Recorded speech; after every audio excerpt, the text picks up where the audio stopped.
What's going on, baseball fans? How you doing? We got some breaking news.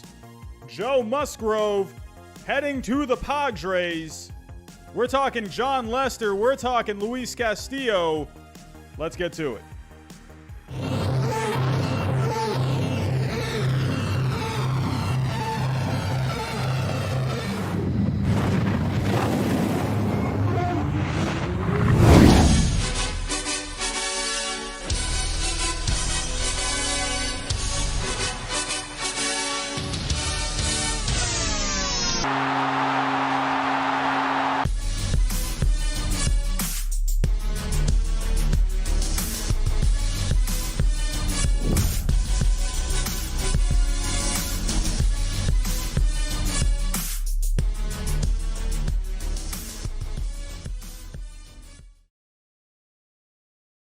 And what is going on, baseball fans? How you doing? We got some juicy news tonight. We're going to talk all about it. Joe Musgrove heading to the Padres. It's all about the trades this offseason. Who cares about the free agents? It's all about the trades. So, and it seems like the Padres are making all the trades. So, yeah, there's that for you. We're going to talk about their rotation tonight. They're looking pretty good, if you ask me. Everyone, what is going on? 78 people to start off the chat. Hello, hello, hello. Seeing a lot of familiar faces yet again. Liam West, Drew, Venny, hello. Alec, Caleb, hello. Odd Villain, hello. James Scott, what's going on? Marcos, Ben Cosme, hello. What is going on? I think I pronounced that right. I have got no idea. Jester, hello. Jacob Law, hello. Tyler, hello. Phantom, hello. John DeLezio, what is going on? Jared Grant, hello. Andrew Lee, hello. Cobra, hello. Jonathan Romero, Jordan, Zach, Twins, Fan 88, Jason Grind, what is going on? Hello, hello, and hello to everyone. Hope you all had yourself a good Monday, a good Martin Luther King Day. I had the day off today. It was wonderful. I got to work on, I got to finish actually, my what if Mike Trout was drafted by the Nationals first overall back in 2009. I actually did, I did post this today, but as it was premiering, I was watching it. I couldn't help but notice that there was a slight error in the video, so I had to pull the video back. I had to pull it back, and then I was going to repost it, and then all of this stuff started happening. So, unfortunately, everyone, I'm so sorry. I'm going to be reposting this tomorrow, so if you did miss it, be on the lookout for this tomorrow. I had a lot of fun making this one.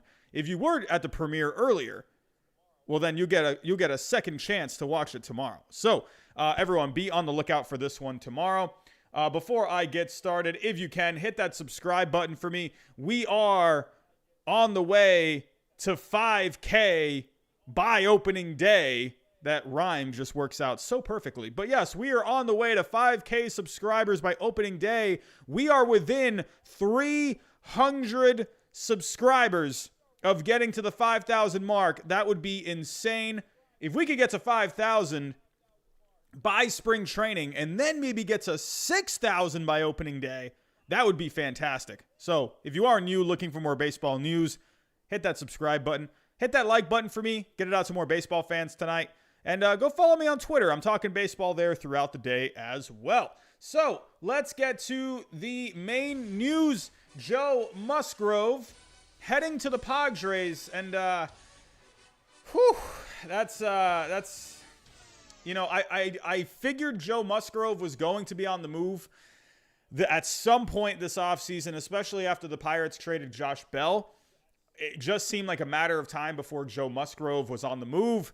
And here it is. And it's the team that I really wasn't expecting this. I mean, they got Darvish, they got Snell, and they got Clevinger back at the trade deadline. I know he won't be here for this year, but to go get yourself a Joe Musgrove, I mean, this is absolutely insane if you ask me. Absolutely insane. I think the Padres have completely unloaded their farm system. They have kept their top three guys, I believe. This is just nuts. And I'm going to be honest with all of you. I'm going to be honest with some. So I feel like a lot of people, to me, at least to me, this is a big trade. This is in my opinion, this is a really good pitcher. Joe Musgrove, to me, I think is one of the more underrated pitchers in this league. Has some of the best advanced stats out there. He's been on a losing team ever since he went to the Pirates. So the wins and losses have not looked all that great, but wins and losses do not reflect a pitcher and what they bring to the table, especially when you're on a losing team. I mean, if you want to look at wins and losses, you take a look at Jacob deGrom with the Mets. What was he, 11-8 in 2019? 11-8. That's not that great of a record if you ask me, but he was 11-8 and won the Cy Young Award. So Joe Musgrove, he has a losing record with the Pirates, but he's on the Pirates. I mean, the Pirates have not done anything. The last time the Pirates were in the playoffs, Joe Musgrove wasn't even in the major leagues. Joe Musgrove, to me, I don't think a lot of people really understand what Joe Musgrove brings to the table. I'm seeing a lot of people on Twitter basically saying that he's an average pitcher at best. Stop it. He's not an average pitcher at best. He's not. That is hogwash. That is baloney. And we're going to go take a look at the advanced numbers. So let's go pull this up really quick. Taking a look. Here we go. So I'm going to share my screen. And we're going to look at why Joe Musgrove is a very good pitcher. So let's share the screen here. Here we go. So if you go take a look at the advanced numbers, if you go take a look, let me actually move this over just a little so you can see everything on the right. So if you take a look at Joe Musgrove, again, these are expected numbers, but they're expected numbers based off of the quality of contact that he gives up, the velocity that he brings, the stuff that he brings. It mixes that all in together and it produces these expected numbers. If you look at where he was, he ranked in the top 10% in exit velocity, ranked just about in the top 20% in hard hit percentage, xWOBA top 20%, xERA, x batting average, x slugging, all in the top 20%, barrel percentage, strikeout percentage. He did dip a little bit in the walks this past year, but if you take a look, he has never really been a guy to issue a lot of walks. His walk rate did jump up this past year. If we go take a look at his walk rate, his walk percentage from 2018, he had a 4.7. He actually ranked very well in walk percentage in 2018. 2019, it increased a little bit, but then if you take a look, this year, it did jump up a bit. It still doesn't rank all that bad. He's around in the middle of the league when it comes to walks. The league average on walks was, I think, around like 3.1 per 9. And Musgrove, I think, had this past year in a small sample size about 3.5. But if you look at the strikeout numbers, he went from 21.9% in strikeout percentage all the way to 33.1%. This guy was dealing the strikeouts this year. Yes, his walks got affected a little bit. So that to me says that he was kind of playing around with his pitch selection. He was trying different things in different counts and whatnot. He was looking for more strikeouts. And that's the way the game is going. Pitchers are looking to strike out more guys. And that's just the way today's game is. Hitters are looking for home runs. Pitchers are looking for strikeouts. But if you take a look at the wins and losses, again, wins and losses don't reflect anything. They don't reflect anything with a pitcher. A 1-5 record. The only reason I'm bringing this up is because I had a discussion on Twitter with someone about this, and the wins and losses don't mean anything. And one example that I used was Daisuke Matsuzaka in 2018. There's a lot of other examples, but this is the one that comes right to me. Not 2018. Daisuke Matsuzaka in 2008 had 18 wins that year, but Daisuke Matsuzaka would barely get through the fifth inning. Barely. He would nibble on the corners constantly. He would walk a lot of guys. He would strike out some guys along the way. But Daisuke was a guy where he would give up some hard hit balls. He was prone to the home run ball a little bit. again, got high pitch counts all the time, but he had a good offense behind him. And in that year, he had a decent bullpen. So again, Daisuke Matsuzaka, 18 wins in 2008. Daisuke Matsuzaka was not a great pitcher. That was not a reflection on really Daisuke that year. So again, the only reason I'm bringing up wins and losses is because they don't really show what a pitcher is all about. If you look at the expected numbers with Joe Musgrove, this guy has some nasty stuff. He's got some good stuff. And let's actually go take a look at what he possesses. This guy has 6 different pitches. He throws his fastball most of the time. He throws his slider a lot. He throws his curveball a lot. He throws his sinker just a little over 10% of the time. He's got a changeup that he throws 10% of the time. He's got a cutter that he throws a little bit here and there. This guy uses a lot of different pitches. This is, come on. And then if you go take a look at kind of where those pitches ranked when it came to movement, take a look at the sinker in 2020. His sinker, look at that dark red with that sinker. He had one of the best sinkers in the game this past year. Look at the slider. Look how dark red that is. He had one of the best sliders in the game this year. He had 7.5 more inches of horizontal movement than the average guy. That's insane. And let's say whatever, you don't want to look at the small sample size from this past year, fine. Let's go to 2019. Look at his sinker in 2019, ranked really well. I mean, this where does it look at the slider in 2019, ranked very well near the top. This guy has great stuff. And to me, if you put him on a winning team like the Padres, I'm just saying, if you put this guy on the Blue Jays, he's their number 2 guy. He, to me, I say Joe Musgrove is about, I wouldn't say he's a 3 or a 4. I wouldn't say he's a 2. I think he has the potential to be a number 2. He has had some health problems staying on the field consistently. That tends to bug him a little bit. I'd say Joe Musgrove is about like a 2.5. He's a 2.5 pitcher in the rotation. He is very good to have in the rotation. He's 28 years old. He still has about 2 years left of control on his deal, I believe. I think he's a free agent in 2023. So you're going to have him for 2021 and 2022. So Joe Musgrove, to me, and people are wondering, and I'm having people on Twitter tell me that the Pirates got a good deal. No, you didn't. You did not get a good deal. Stop it. Stop it. If you're telling me that if the Cubs got fleeced for Yu Darvish, then you got fleeced for Joe Musgrove, because that is basically the same trade. I mean, basically. The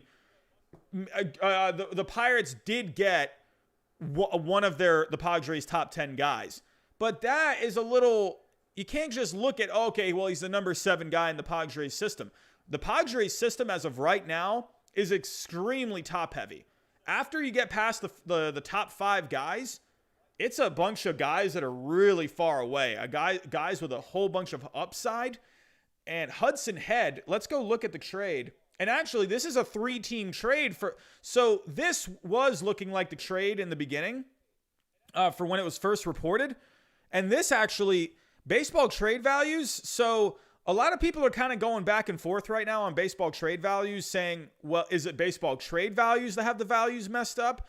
Or is it just a really bad trade? Because you can't actually put this in the system, because these values on these players are really low. They're very low. If you look at Hudson Head, Hudson Head's a pretty decent prospect to get. I like Hudson Head. He's got a lot of potential. If you go watch some highlights on him, he's got an aggressive swing. He can put some power into that ball. And Lucchesi is a pretty decent pitcher, 28 years old.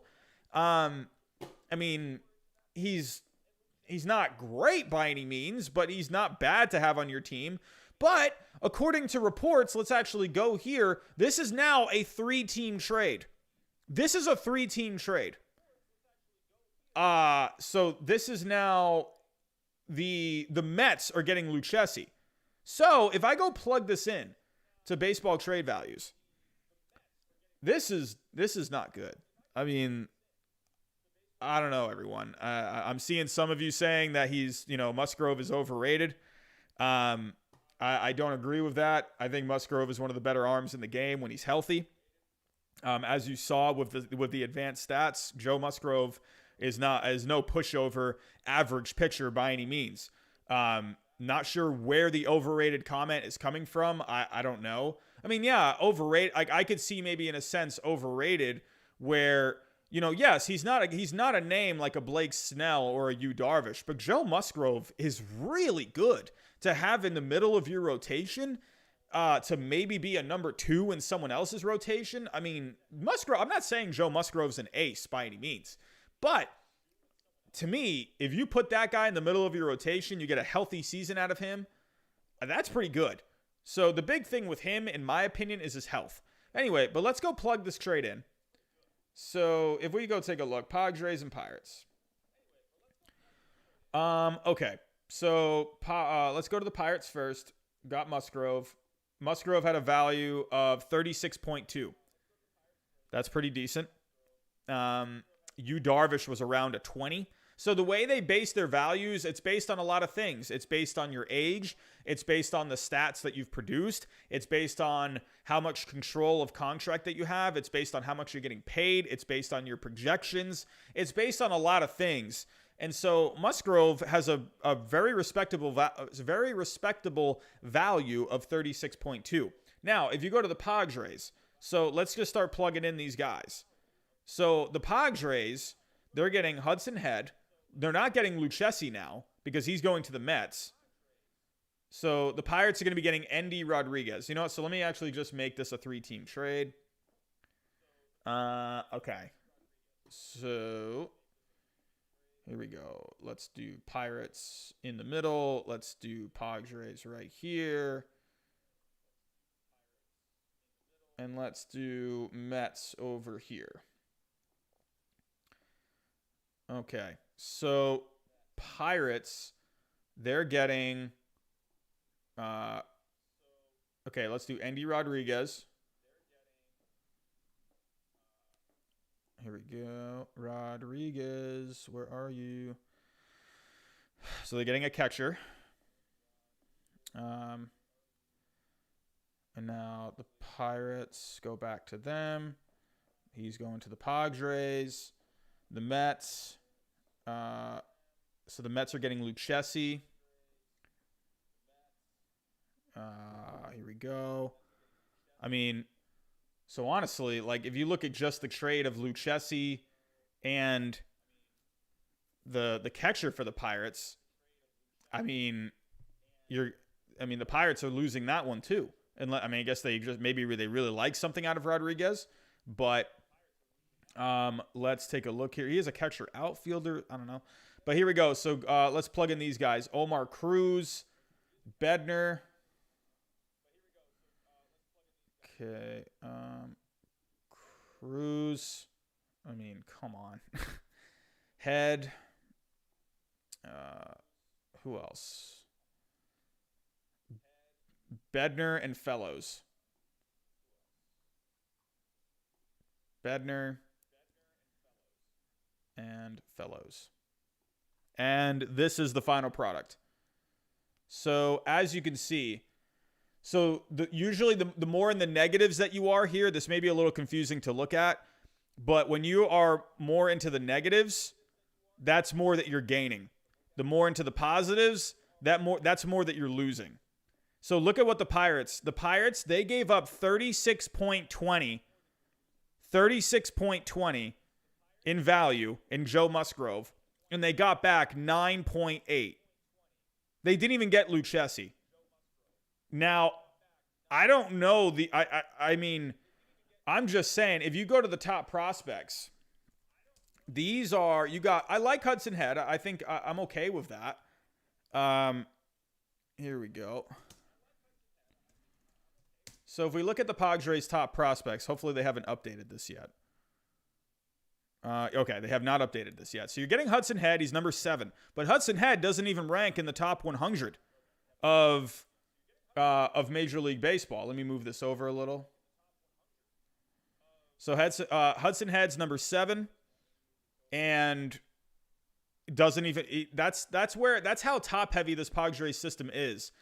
I believe these three at the top are in the top 100, and then all of these guys are out of the top 100. So Hudson Head is out of the top 100. He's very far away. He was just drafted out of high school, so he's very far away. You don't even know what you're getting out of him. You're getting a lot of potential and upside with him. So very similar to some of the better players that the Cubs got for Yu Darvish. If you go take a look at the other guys. So who was the other one? You got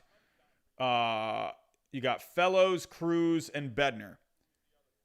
Fellows. Is Fellows even on here? Fellows isn't even on here. Bednar is number 20, and Cruz is number 17. You got the number 7. You got the number 18. No, you got the number 17, and you got the 20. I mean, I don't know. I'm not saying Joe Musgrove is a Yu Darvish by any means. I'm not saying that.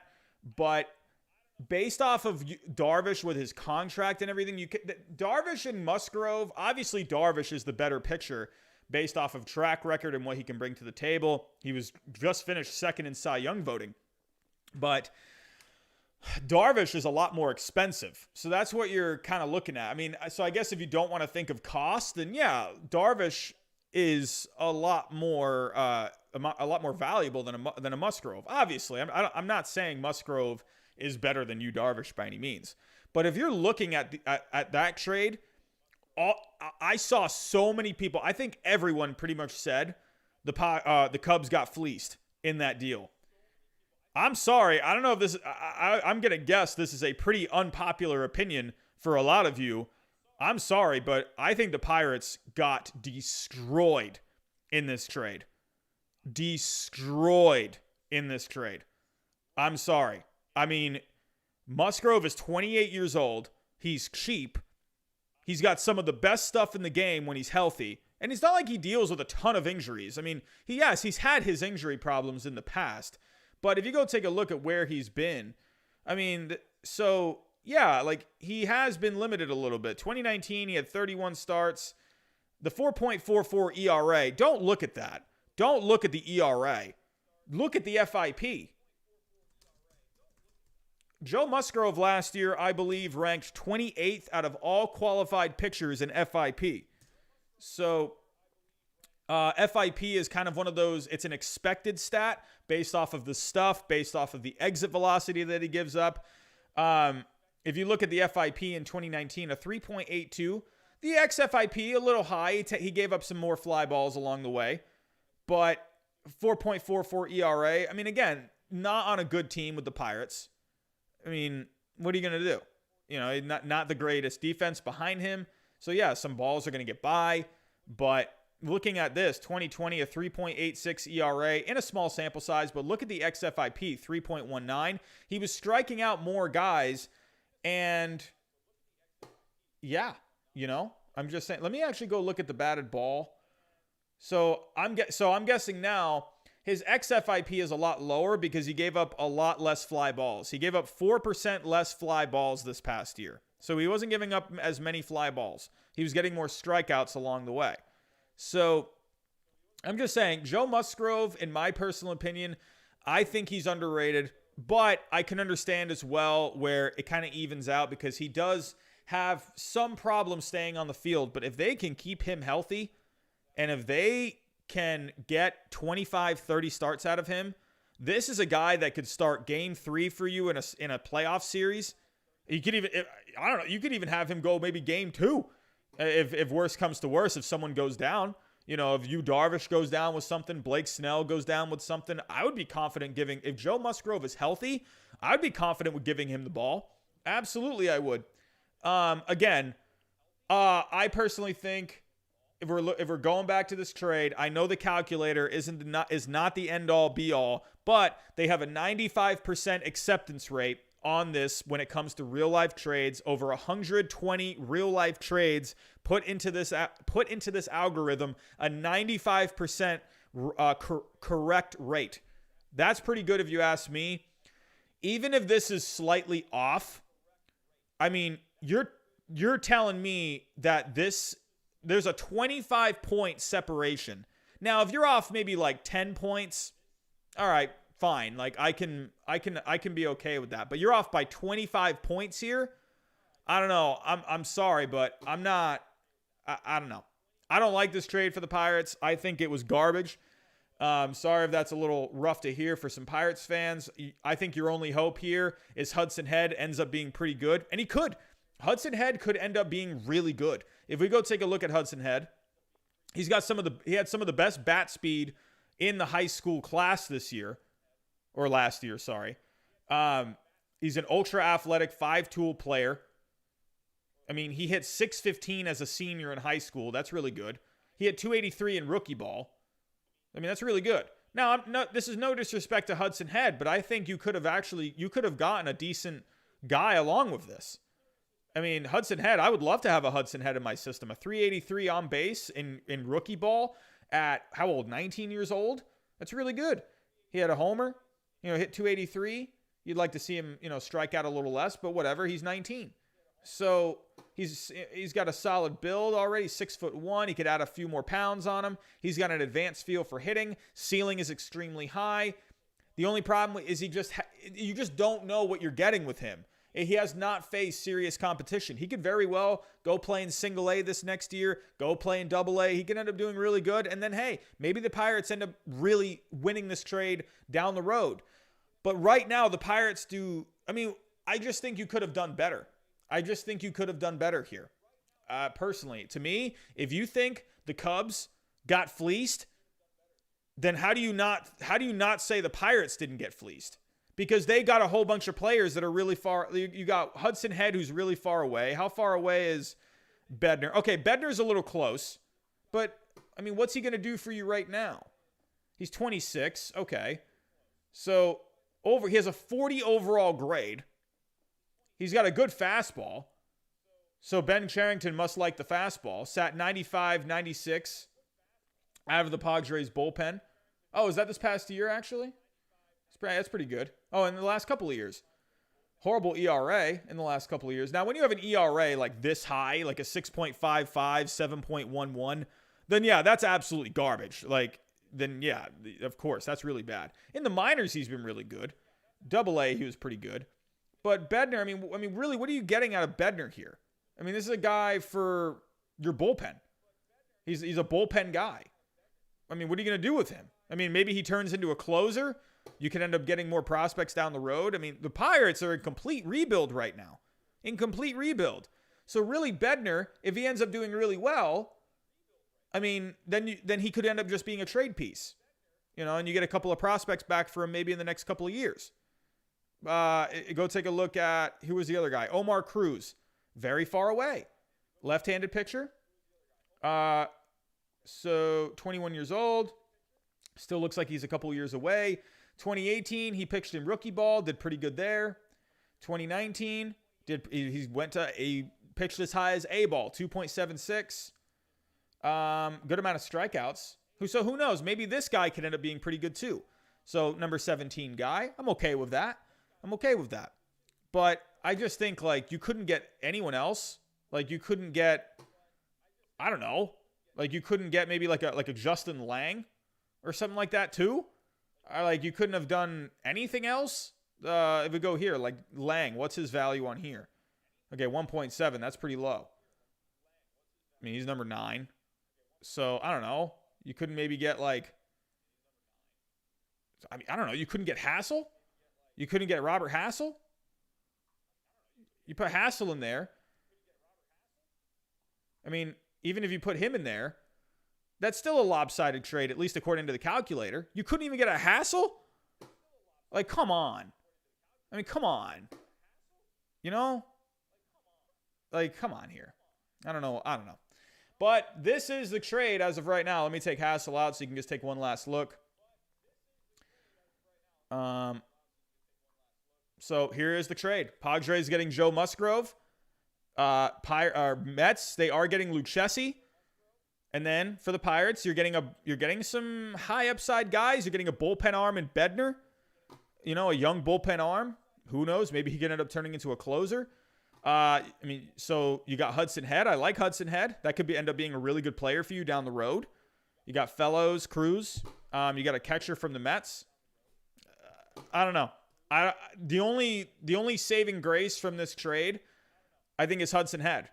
I mean, if Hudson Head ends up being really good, then that's your saving grace right there. Who knows? Maybe Cruz ends up turning into something. So, again, you're not going to know. The whole point here is you're not going to know what this ends up being until years down the road, just like the Yu Darvish trade. That's all I'm saying. So, yeah, I agree, Michael. I think Hassel maybe should have a bit more of a value. I agree with that. I think maybe he could be like a 15 to a 20 value guy. So I think Hassel was a little low there. I agree with you. So Alex, that's another good point about Joe Musgrove. He was a Padres fan, lived in California growing up. James Scott, thank you for the great stats. A 2.16 ERA, 1.39 FIP, 2.05 xFIP in the second half. Was that 2019, James, or was that this year? Musgrove's my cousin, Johnny Muzzy. If he is actually your cousin, please tell him I said hello. And I think he is very underrated. I think a lot of people give him flack because this guy's good, man. You know what? Let me go pull up Mr. Joe. Let me go pull up Mr. Joe. We can watch some videos. Just in case if anyone just hasn't really seen Mr. Musgrove pitch. Let me pull up a strikeout here. So, I mean, come on. Look at that slider. Are you kidding? Are you kidding? Did you see that? Look at the slider. Ronald Acuna, let's see what you got. Good fastball, 94. Tyler Saladino, what do you got? Ooh. Was that a slider right there? I couldn't tell what that was. Let's take a couple more looks. Mr. Joe Musgrove, what do you got? Look at the slider. Oh, my God. Like, there's so much movement in that slider. Okay, that was a bad video. Let's take one more look. I mean, come on. That's such a good slider. Like, what is going on? Like, look at the movement. And people are going to say he's an average pitcher at best. I mean, that was a pretty good little changeup he just threw right there. Not the best changeup in the league that I've seen. Nick Ahmed, what do you got? Let's take a look. I like these straightforward camera shots because you can kind of see a little inside there. Let's take one more look. Christian Yelich, what do you got against Joe Musgrove? Here we go. Oh, goodness gracious. So much movement on that. Catching the inside corner. Come on. Musgrove's good, man. Musgrove's good. Safe. No, I disagree. He is not average. I absolutely disagree. But you know what? Let's go take a look at the Padres real quick, and let's kind of see. Let's take a look. I mean, look at what you got going with in 2021 now. You got Yu Darvish. Is this alphabetical order? No. Why do they not have the... I like it when they put them in order, like, because I think they had Darvish at the top at one point. Yeah, you got Yu Darvish. You got Blake Snell. You got Donaldson Lamet. And now you got Joe Musgrove. And then you got Chris Paddock at the back end. Now, what I do think that this is really good for, so Lamet, he was having some arm issues towards the end of last season. This makes me think that Lamet, maybe he's dealing with some more stuff than we know, because the Padres are going crazy right now for starting pitchers. Going crazy. They're going nuts. So that makes me wonder, is there something going on with Lamet a little bit? Because you haven't heard anything about Lamet. The last thing you heard about him, I think they said he would be ready for spring training, but the last thing you heard about him, oh, thank you, James. Those are 2020 numbers. Okay. Yeah, very good numbers. But Lamet, I do wonder about him health-wise. He was having a really good season last year. Is he going to be good? So, but hey, again, if this rotation stays healthy, I mean, Dodgers, you really gotta watch out. You really gotta watch out. So everyone, what do you think in the chat? I want to hear your final opinions. Tell me in the chat, what do you think of the Joe Musgrove trade do you think this was a win for the Padres? Give me a thumbs up in the chat. Or do you think this was a bad move for the Padres? Give me a thumbs down. Let's see what you got. Savage with the thumbs ups. BZ Baseball with the thumbs ups. I agree, CFMC. I think a number 3 starter in Joe Musgrove, I think he's a 2.5. Personally, I think he has the potential to be a 2, but I want to see the health. I want to see the consistency. Until then, I'm going to say he's more of a 3, but I think he has the potential of a 2. He's just got to stay healthy. That's the only thing. Love Joe Musgrove. Love Joe Musgrove. I think he would have been a great pickup for the Yankees. But I think what the Yankees are more looking for, I think the Yankees, I can understand why the Yankees maybe didn't go after a Joe Musgrove because, and what do I know? I don't know anything. I'm not even a Yankee fan, but my personal opinion, why maybe the Yankees didn't pull the trigger on a Joe Musgrove, because I would imagine they could have gotten him. I mean, they got him for peanuts, but I kind of wonder if the Yankees were a little scared of the health issues. The Yankees have had their fair share of health problems in the last couple of years. Do they want to take another chance on a guy who's had health problems? I don't know. So that's my personal opinion. Maybe they're focused on other guys out there. And you know what? We're going to talk about that here in a second because this got a little juicy over the weekend. But before I get to that, we're going to talk a little Jon Lester, one of my favorite pitchers of all time. Jon Lester, he's in the news. It looks like he has a new team. Before I started this stream tonight, it was not official, but it's looking like it's official. Joe Musgrove is going to the Padres, but Jon Lester is looking like he is going to the Nationals. So I do have the question mark here because at the time of setting this up, it was not official, but it's looking like it's pretty official now. So let me get this all ready. Let me get this set up for you. So here we go, sharing the screen. So Nationals to sign Jon Lester. So again, Jon Lester is an intriguing case because he's getting towards the back end of his career.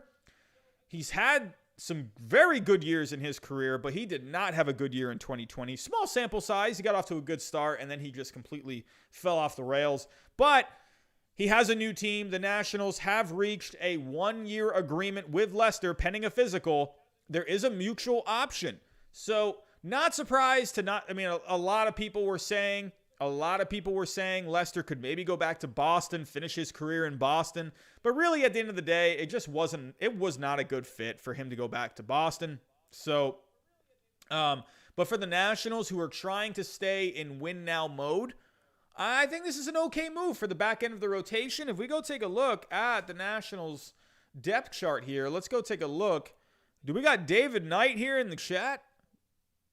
Do we got David Knight, Mr. National himself? Is he here? If you are here, bark twice if you're in Milwaukee or Washington. I guess that makes more sense. But if you take a look at the rotation, so of course you got your big 3. You got Max Scherzer, you got Strasburg, you got Corbin. But at the back end, it was a little, you got a couple of names here. You do got, is it Fetty? I don't think it's a Fetty. I would imagine it's Fetty. I think it's Fetty because his nickname is Fettuccine. That's pretty funny. But, he had himself a decent year last year, so maybe he could vie for the last spot in the rotation. You got Austin Voth. Let's see how he did. And not a very good year last year for Mr. Austin Voth. 6.34 ERA. That's for ERA. I like FIP better, but ERA-wise, that's pretty bad. You can't really get by a 6.34 ERA. So I would imagine maybe they put him in the bullpen. And then Lester looks like he's going to be their number 4. So Lester with Max Scherzer, Patrick Corbin, Steven Strasburg. That's pretty good. You got Fetty in the back end of the rotation. Maybe Voth can get some spot starts here and there. I think the Nationals, they need some depth. You got Strasburg, who missed all of that last year with, do you have thoracic outlet? Is that what he was out for? What did he have? He had hand numbness. So I think that was thoracic outlet syndrome. So, but it's looking like I haven't really heard anything bad with him. Any news on Strasburg lately? So it said as about a month ago, the Nationals do expect Strasburg to be ready for spring training.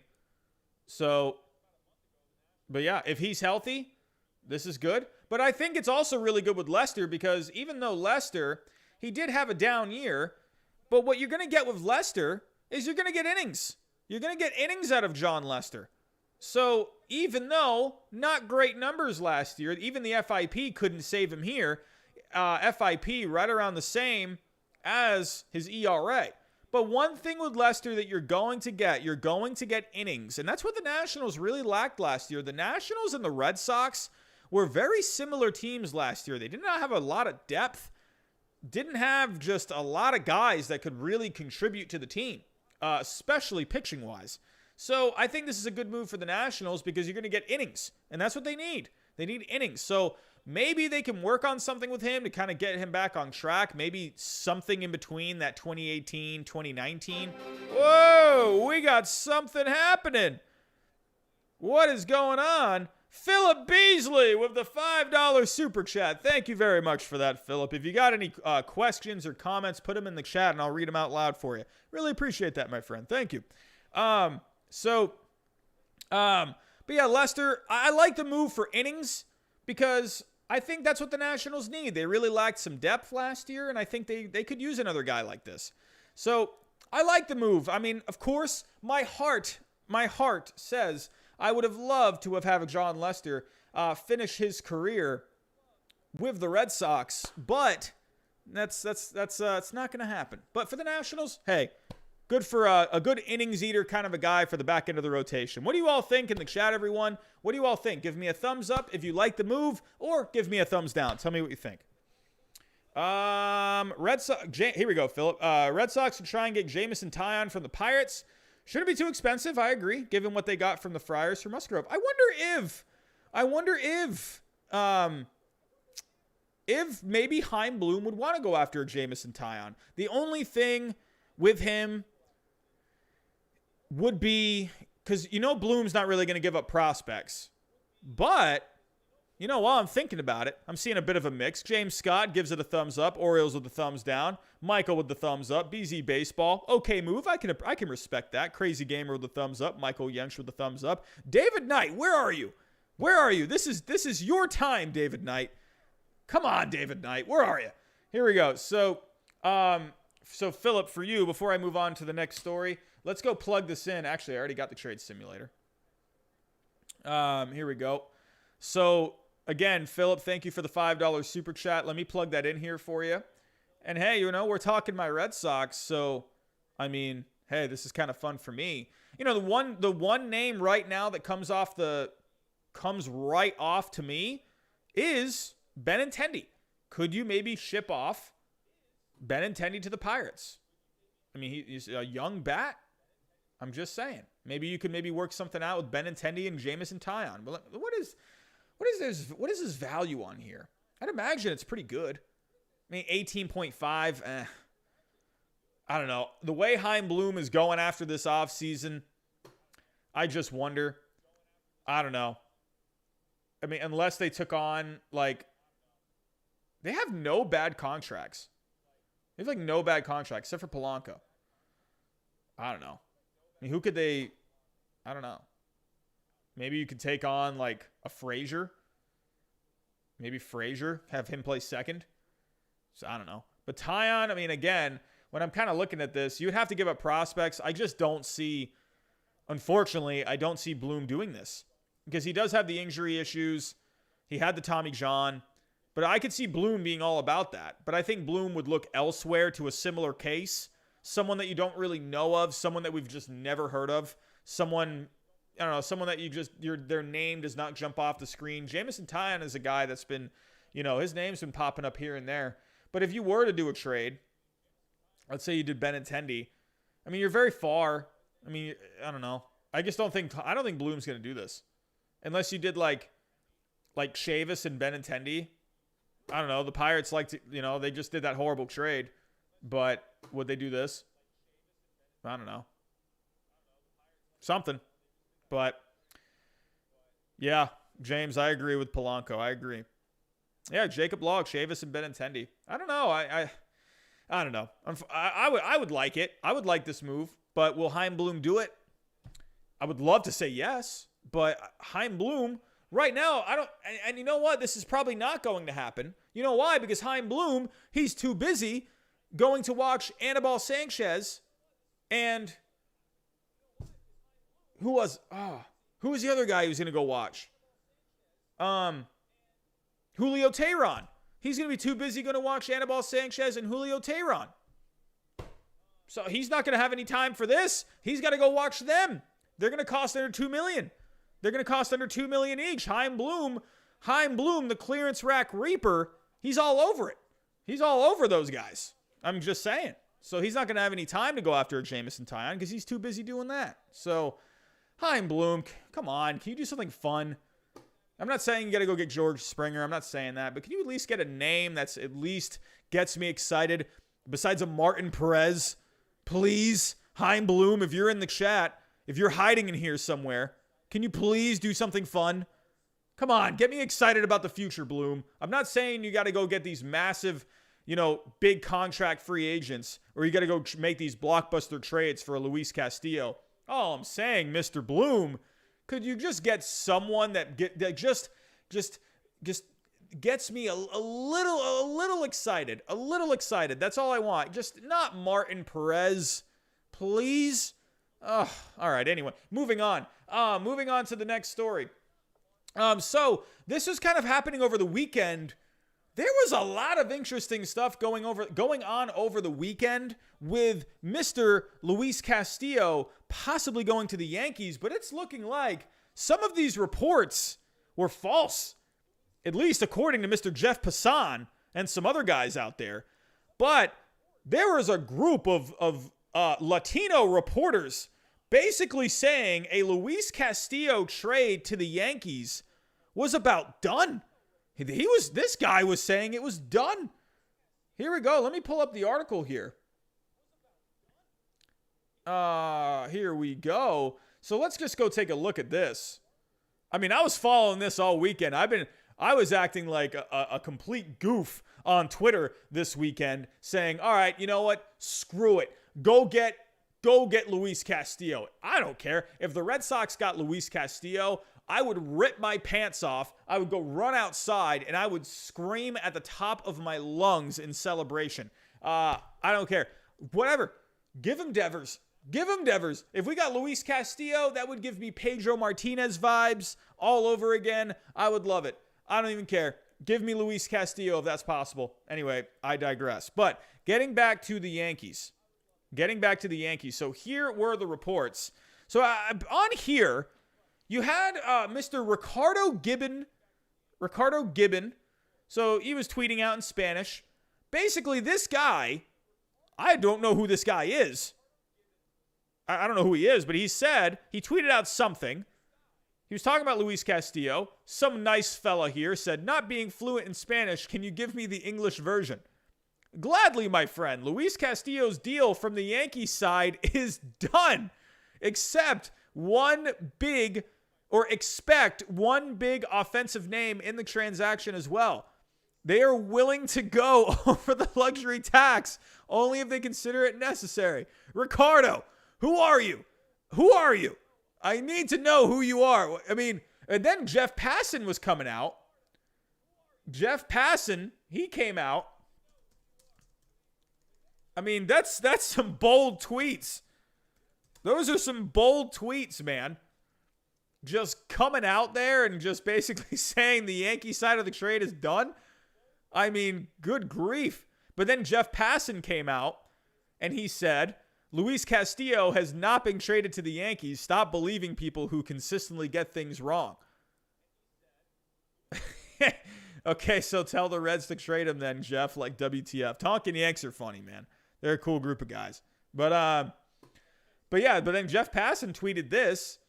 And so people were just going back and forth just all over this past weekend. And again, this guy, Ricardo Gibbon, you're putting yourself on the line. you're putting yourself on the line unless this is some kind of burner account and this isn't even really who this guy really is. Well, I don't know.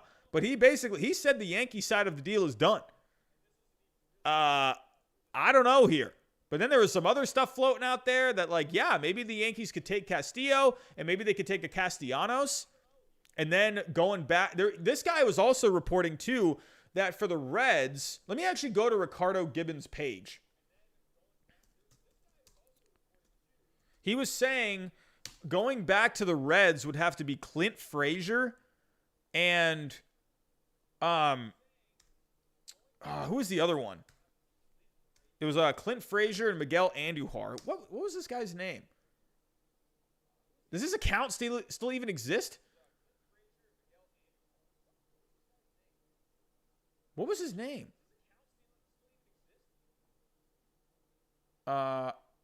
Okay. What just happened to this?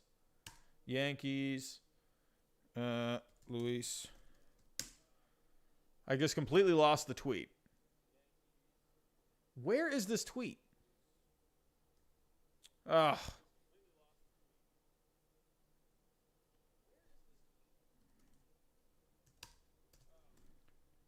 Luis Castillo, Yankees.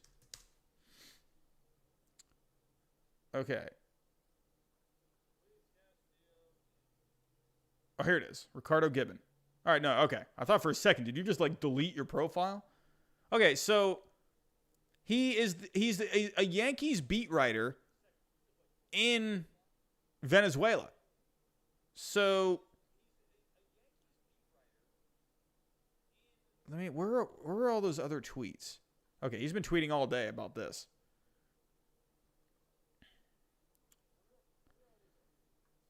Good grief, this guy retweets a lot. Oh.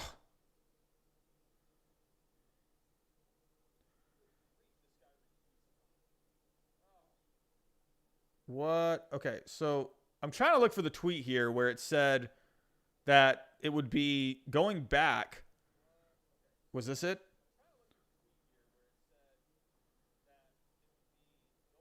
No, it wasn't this. There was, okay, I can't find it. I don't know where it is. But he was saying, it was him or it was someone else. Let me actually check this page real quick.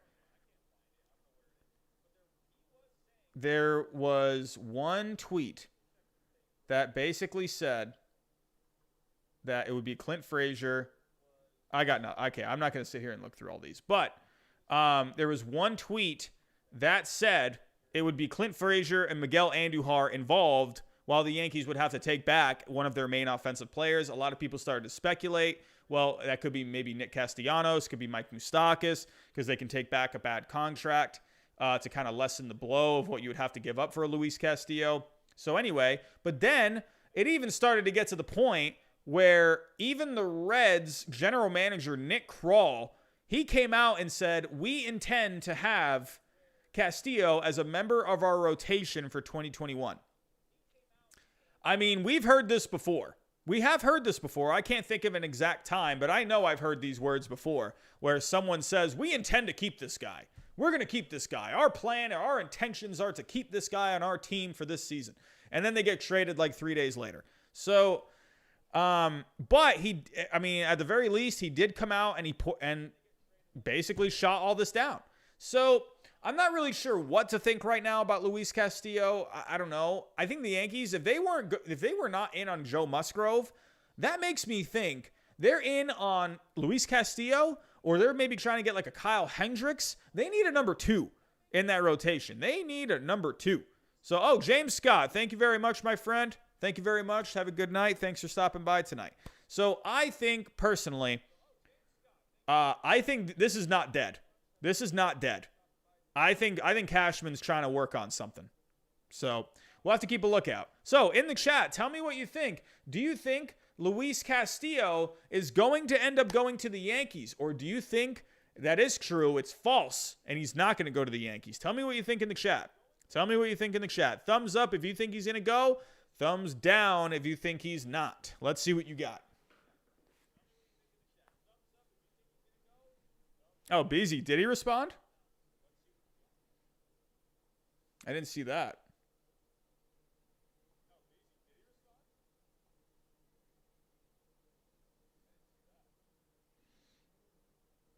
Oh, that's really funny. He did. Ooh, this is juicy. Ooh, look at this. Thank you, BZ. I didn't see this. He wrote back to Mr. Prasan. He said, first of all, Mr. Prasan, I haven't said that the Reds traded Luis Castillo to the Yankees. What I said is it's a done deal for the Yankees' perspective. Consistently get things wrong. When have we, con las bases full, ever been wrong about something? We were first on Cole and Kluber. Were they first on Kluber, or was... I thought what's-his-face from Talkin' Yanks was the first on Kluber. This is interesting. It's very interesting. I don't know. I mean, to be honest with you, you really got to have some cojones to put that out there. Because this is big news. This is big news. And for you to just put this out there and put yourself on the line like that, I'm just saying, that's not something that someone's just going to randomly go do. Unless this is just like a burner account. But this guy's got 1,600 followers. So I don't know. But I don't know. We'll have to wait and see. I'm seeing a lot of thumbs downs. I'm seeing Savage Gamer saying Luis Castillo to the Nationals. I'm going to think that's probably not going to happen. So here we go. Andrew Lee, Luis Castillo to the Red Sox. Then Robbie will go crazy. I would absolutely go crazy if Castillo went to the Red Sox. Would lose my mind. Lose my mind. Not even kidding. All right, moving on to the next story. We just have a couple of more stories tonight before we get out of here. Before I move on to the last couple of stories, if you are in here and you're new and you're looking for more baseball content, hit that subscribe button. We're trying to get to 5,000 subscribers by opening day. We might even be able to get to 5,000 by spring training. Can we get to 5,000 subscribers by spring training? Help us get there. If you are looking for more baseball news and content, hit that like button. We're at 102 likes right now, everyone. You guys are fantastic. Let's try and get to 150 likes before we get out of here. 150 likes. Let's do it. I think you guys can do it. Hit that like button for me and go follow me on Twitter if you want to talk some baseball throughout the day. So, everyone, moving on to our next story. We're going to stick with the Yankees. What is going on with Masahiro Tanaka? Masahiro Tanaka, there was reports about a week and a half, maybe 2 weeks ago, that Tanaka was thinking about going back to Japan, but now it's really starting to gain some steam. Because over the weekend, there was reports flying around out there that Tanaka, he's looking for some bucks, and it looks like the Yankees don't want to give him those bucks.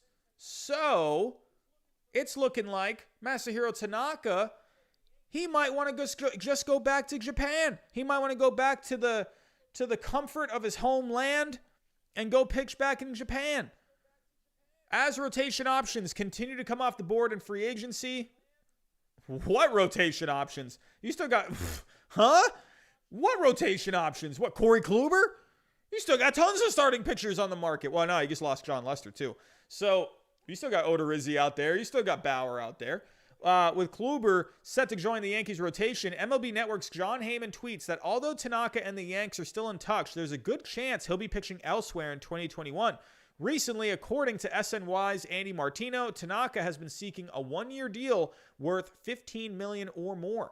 So, I wonder if he'll end up going back to the Yankees, because at the end of the day, the Yankees do need some depth. Tanaka has been someone you can count on. I wonder if he is really thinking about going back to Japan. I mean, I don't know. So it says here, Tanaka himself recently indicated that a return to his native Japan wasn't out of the question, and Heyman suggests that there's strong interest from teams in Nippon professional baseball where he may find a larger deal. He may find a bigger deal in Japan. Martino tweeted late last week that several around the industry view a return to Japan to be increasingly likely for Tanaka. I don't know. My gut says, I don't know. I feel like this is more of like a leverage play. I think the Yankees would like to have him back, but I think the Yankees, they're waiting him out. I think they're kind of doing what they did with LeMahieu. They waited out LeMahieu. Are they going to wait out Tanaka too? I think they are waiting him out. Because does Tanaka really want to go back to Japan? Is he going to do that? I think the Yankees are like, all right, here we go. We'll give you a 1-year deal. We'll give you like $13 million. Hey, if you want to come back, you can take it, or you can go back to Japan. We'll figure something else out. So I would imagine, I wonder if the Yankees do have a deal on the table for a Tanaka, because at the end of the day, Tanaka, I mean, he's been very, very consistent for the Yankees. He's been a guy in their rotation for the last 5-6 years now. 7 years, 6 years? Yeah, 6 years. So I think Tanaka, I don't know. I'm kind of wondering. I think this is kind of the same thing as like DJ LeMahieu. I think they're playing hardball with him a little bit. And I think my prediction is you're going to see Tanaka. I think you're going to see him back with the Yankees. I don't see him going to any other team. I don't know what it is. I think he wants to be with the Yankees. Does he really want to go back to Japan? I mean, that's, I'm not sure what his living situation is like. Does he live in Japan in the offseason? I'm not really sure what Tanaka does. But I don't know. I just feel like him and the Yankees, they're going to come to an agreement of some sort. That's just my opinion. So tell me what you think in the chat. Do you think Tanaka is going to go back to the Yankees? What do you think? Give me a thumbs up in the chat if you think Tanaka is going to go back to the Yankees. Give me a thumbs down if you think he's going to go back to Japan. Tell me what you think. So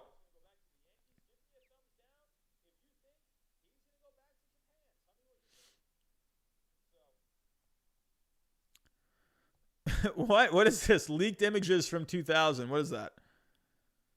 What's going on?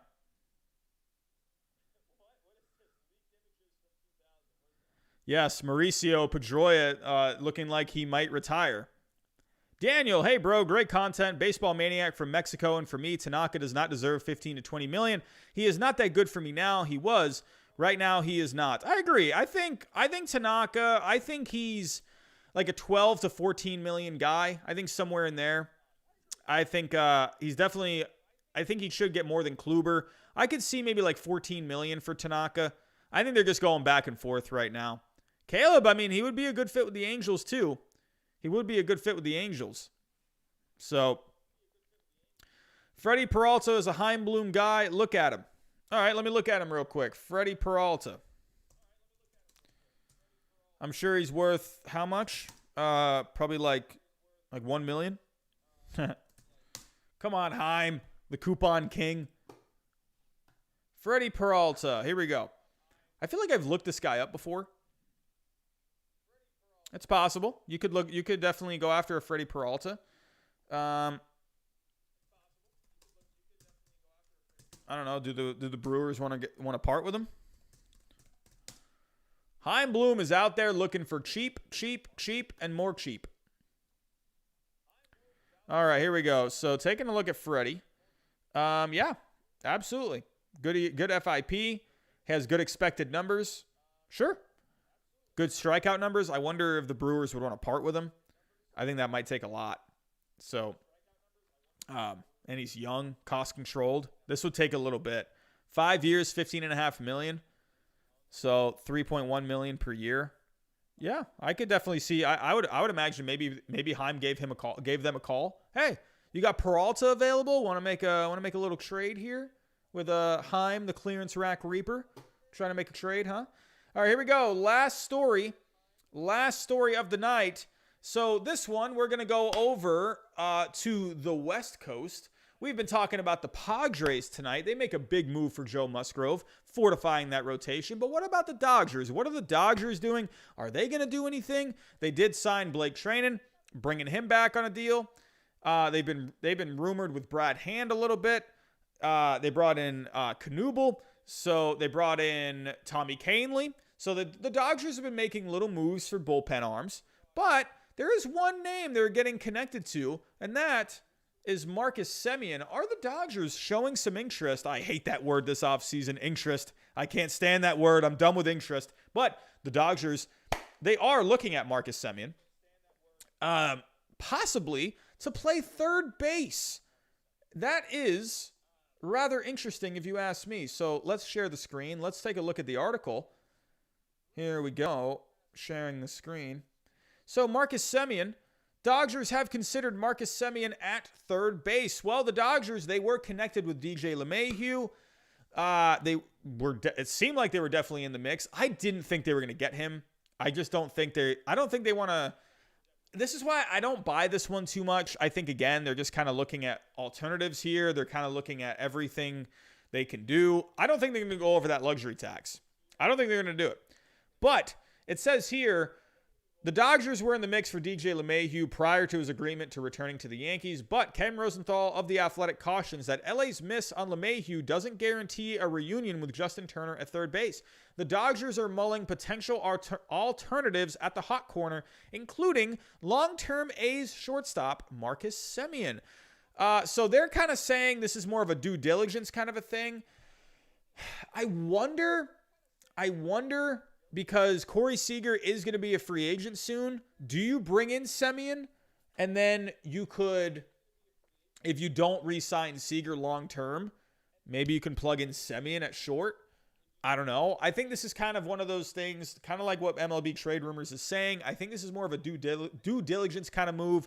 They're checking off all their boxes. They're kind of looking at everything out there. But this would be interesting. If you had Marcus Semien, had a really good 2019 season, 2020 a bit down, but showed some life going into the playoffs. In the playoffs, hit 400 in the playoffs. Marcus Semien could be a guy maybe the Dodgers can look at. I don't know. I don't think so, because I think he's just going to – I mean, I don't know. If you go take a look at the Dodgers right now, if you take a look at their salaries – here we go. Taking a look at their payroll, they're right now at 200.5. Are they going to want to blow through this? I don't even think they're going to bring Turner back. I don't think they're going to bring Turner back unless he comes back on like a really cheap deal. I don't think they're bringing him back. I think they're going to go with Edwin Rios at third. That's what I think. I don't think they're bringing Turner back because they're going to blow through their luxury tax. Because you got to pay Price this year now. He's not opting out this year. And then, but yeah, at third, you got Edwin Rios. And then you got Beatty. I mean, they both bat lefty, so you can't really do a platoon. You can't do law. I mean, that's not really a platoon. I mean, I don't know. I think they give maybe Rios a chance. I think they go with him. I like Edwin Rios. Edwin Rios has been a pretty solid young bat, if you ask me. A ton of power. Had 8 home runs this year, 946 OPS. He is let me look at the splits. So Edwin Rios, taking a look, lefty-righty. So it's funny with Edwin Rios, he's a lefty bat. But he does better against lefties. And then versus righties, he only hit 233. That is average, right? Yeah. So he hit 233 against lefties. So in 16 at-bats against lefties, 313. 60 at-bats against righties, 233. How? The guy hits lefties better than he hits righties. I think they end up giving him a chance. The on-base is a little low. But the guy, he drives in runs, man. He really drives in runs. He gets extra base hits. He has a good slugging percentage. I mean, look at the slugging. So, taking a look here. This year with the slugging, he had a 645 slugging. That's really good. He gets a lot of bases. He gets a lot of extra bases. He had 6 doubles this year. I think they go with Edwin Rios. I think they give him a chance. And if maybe they end up going for someone else, I don't think they're bringing back Justin Turner. I could be dead wrong. I mean, I definitely could be wrong on that. But if you look at the salaries, they're at $200 million. Are they going to want to go through that luxury tax? I mean, with what the Padres are doing, they might have to. Tommy, I agree. He's an underrated player. If you look at Edwin Rios, the guy has really good advanced numbers. The expected numbers for Edwin Rios, this guy hits the ball freaking hard. If you take a look... okay, so they don't rank. He just hasn't had many at-bats. So Baseball Savant generally tends not to kind of rank these numbers. But if you take a look at the exit velocity. 91.5. that he averaged this year in 2020. Overall in his career, over 85 batted balls, he is averaging 92.5 miles an hour. If we go to the leaderboards, 92.5 miles an hour is his average. Looking at here we go. So if you can take a look here, what was he again? Did I say it was 92.5? Darn it, I forgot what it was. What was it? 92.5. And then if you look at the top guy, it looked like Fernando Tatis Jr. had the highest. So Edwin Rios would be in the top 20. Absolutely would be in the top 20. I mean, it's a small sample size, but I mean, Edwin Rios is a guy that pummels the ball. He just charges the ball.